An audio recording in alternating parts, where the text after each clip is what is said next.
Todos en algún momento de nuestra vida hemos tenido que acudir al médico y muchos lo han hecho con miedo y pensando, siempre considerando esta profesión como algo mítico. José Luis Barros está esta noche con nosotros, es un médico muy importante, es profesor, es amigo de intelectuales como Buñuel o como Pitaruga o como Bergamín, gentes importantes en nuestro país, y está dispuesto en nuestro programa hoy a responder a todas nuestras impertinencias sobre ese tema que a tantos importa, como es la medicina. Doctor Barros, ¿qué defensa tiene un enfermo ante la equivocación del médico? En general, no creo que sea la equivocación del médico. En la mayoría de las veces es la limitación de la medicina. Pero el enfermo, el paciente y los familiares, muchas veces esa limitación de la medicina la interpretan como un fallo del médico. Pero existe, doctor, perdone que insista en la pregunta, existe en algunas ocasiones, y probablemente muchos de los que estén hoy en sus casas viendo este programa se sentirán cerca en este sentido de la pregunta, equivocaciones graves de los médicos, y ante esas equivocaciones, ¿cómo se puede defender el paciente? ¿Hay algún organismo que de alguna manera le pueda dar la razón a ese paciente o a esos familiares del paciente que ha podido morir por una equivocación de un médico en algún caso? Indudablemente, el médico como ser humano puede tener errores graves, pero muchos de ellos, le decía en la pregunta anterior, os decía que son debidos a la medicina. Pero no obstante, eso se le puede explicar a los familiares, ese error que está dentro del campo del humano. No conozco la perfección en el ser humano en ninguna profesión. ¿Por qué la va a tener el médico? ¿La medicina debe socializarse? Esta es muy interesante. Obviamente, sí. En un país concreto, sea España u otro, se socializan muchos aspectos de la vida del país. La medicina tendría que socializarse, pero si aspectos básicos no están socializados, ¿por qué exigentemente va a socializarse la medicina totalmente? Es una pregunta nada más. Respondo con preguntas, soy gallego. Eso no puede ser, ¿eh? No, pero he respondido. Sí. Muchos españoles están incluidos en la seguridad social. ¿Cree, doctor, que reciben el mismo trato que puedan recibir en una consulta privada? Bueno, en esto es una pregunta muy importante que me han hecho muchas veces, tanto en España como en el extranjero, y yo debo afirmar que por lo menos en nuestros servicios al enfermo de la seguridad social y de beneficencia se le trata igual que al enfermo particular, pero como en general tenemos un control mucho mayor de enfermeras que trabajan en tiempo completo con nosotros, en general puede casi decirse que médicamente casi es superior. ¿Y hasta qué punto es un tópico eso de que la medicina es un apostolado? Creo que es un tópico total. Primero, es muy difícil definir lo que es un apóstol, porque los hay del bien y del mal, ¿no? Pero creo que no, la medicina es una profesión y se necesita una preparación y una vocación para ejercerla. Creo que con eso se obtienen excelentes médicos. ¿Qué incidencia tiene en la medicina el escaso número de camas de nuestros hospitales? Bueno, yo no soy un experto en el número de camas que el país necesita, pero he leído y oído a expertos españoles que estamos muy bajos del nivel de camas por hospital que necesitamos. Y así se ven con frecuencia esos hospitales, los servicios de urgencia, que es realmente medio caótico por falta de camas. ¿Y eso?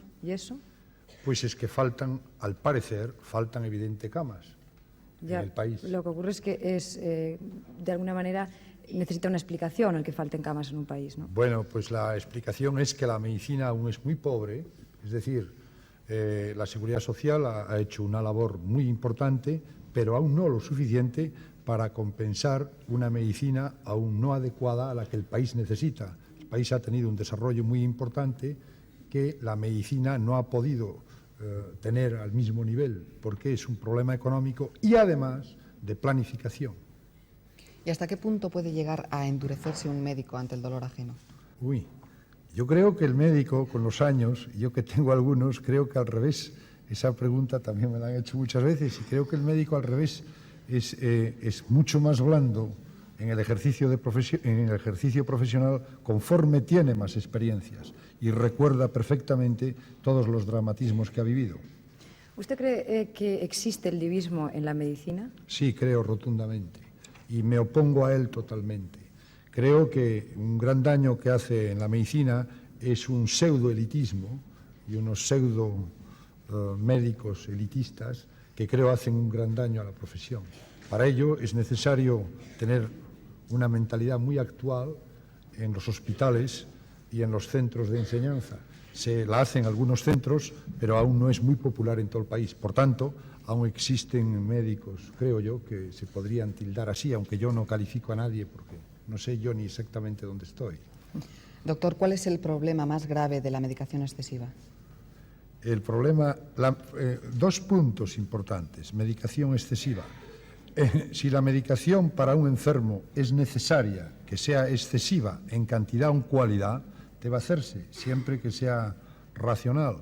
Pero si es excesiva de una manera no racional, entonces puede ser muy peligrosa.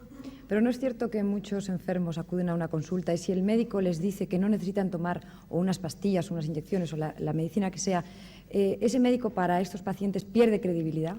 Sin duda alguna, pero eso es sin duda alguna, 100% verdad. Pero eso se debe al bajísimo nivel que el pueblo español aún tiene a nivel escolar y a nivel de preparación de los centros de salud, en donde al pueblo se le debe explicar todos los problemas que plantea la medicación excesiva, cómo se juega la vida con antibióticos no indicados o antibióticos a excesivas dosis en casos concretos, etcétera, etcétera, o cualquier otro tipo de droga.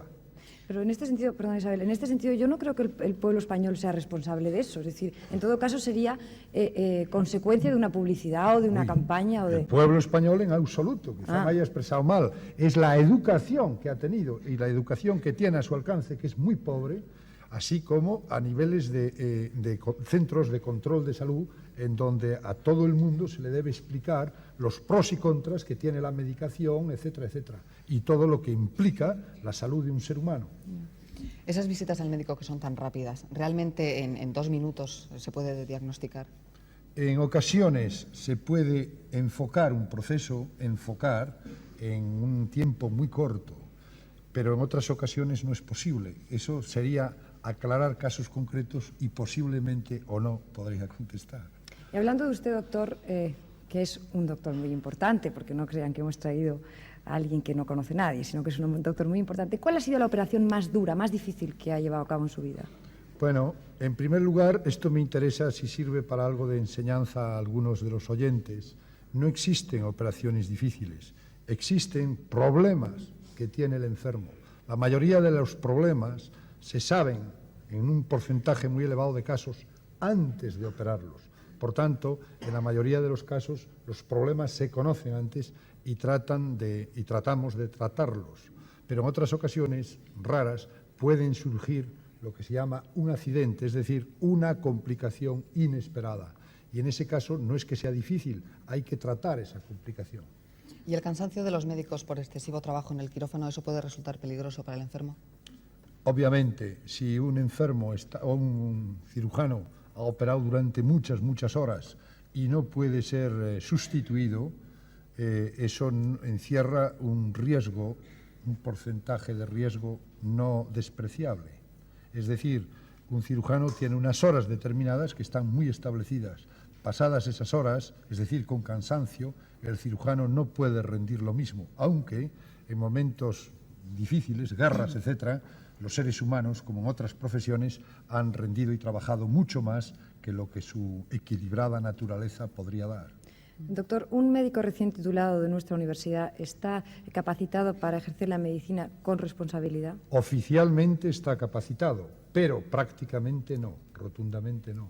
Oficialmente sí, es decir, las facultades de medicina, el Ministerio de Educación faculta a un licenciado en medicina con tal que se colegie para poder ejercer la medicina e incluso operar. Y naturalmente esto he oído que está en trámite de estudio porque realmente es muy peligroso para la sociedad. Pero esto está en trámite de estudio y al parecer lo van a resolver. Nuestro país ha producido grandes individualidades en el terreno de la medicina, pero ¿está la medicina a la altura de estos personajes? Es una pregunta muy interesante. Yo creo que España ha tenido individualidades y tiene destacadísimas, pero la labor de equipo médico aún es excepcional, es decir, en algunos centros se hace, pero aún no está a un estándar nacional, a un nivel nacional. ¿Usted comprendería que un enfermo le dijera que le odia? Y en plural, digo, ¿comprende que en muchos casos los enfermos odien a sus médicos? Primero, yo de un ser humano debo comprender todo, que me odie o que intente matarme, ¿no? ¿Por qué no?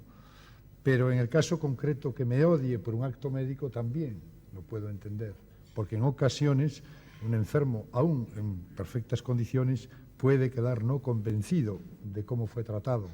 Y por ello los cirujanos solemos en determinadas cirugías valernos mucho también del documento gráfico, es decir, de fotografías.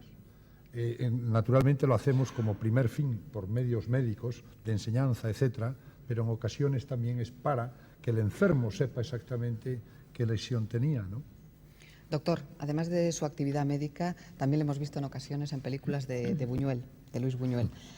Podemos recordar, por ejemplo, El fantasma de la libertad. ¿Esa faceta de actor cómo surgió? Bueno, sí, es verdad. Yo soy íntimo amigo de Luis Buñuel y Luis Buñuel, todos los que conocen un poco su cine, saben que desde su primer película, El perro andaluz, en todas ellas ha habido amigos de él haciendo papeles. Yo soy amigo de Buñuel ya hace bastantes años y he trabajado en muchas películas de él. Pues es una manifestación de un sentido del humor, pero nunca con intenciones de entrar en el campo de otro profesional, obviamente, ¿no? ¿Usted sería capaz, doctor, yo añado una pregunta más a las que estaban previstas, de hacer una crítica aquí, en pocas palabras, de la sanidad española? Pues sí, entiende la salud, la sanidad y todo. Pues sí, yo creo que el seguro de enfermedad, la seguridad social, ha hecho mucho por España, por la medicina española, pero aún queda mucho por hacer y una de las faltas capitales es la programación. También debo decir con toda sinceridad que aún se dan muchos puestos claves a gente que no está capacitada para ellos. En otras palabras, que el nepotismo, es decir, el dedo, sigue, como podríamos decir, decapitando a médicos que podrían rendir muchísimo por la sencilla razón de que ellos se han formado en centros que no son gratos o en el extranjero, etc. Breve, creo que el escoger los futuros líderes de la medicina y de la cirugía es fundamental. Y actualmente, por lo que veo, en muchas ocasiones aún se siguen con manifestaciones muy arbitrarias y muy nepóticas y digitales para conceder puestos importantísimos. Pues muchas por otro gracias. lado, creo que la salud pública aún necesita, es muy deficiente y necesita grandes avances y una planificación seria. Muchas gracias, doctor. Muchísimas gracias, Muchas doctor. gracias. Bueno, pues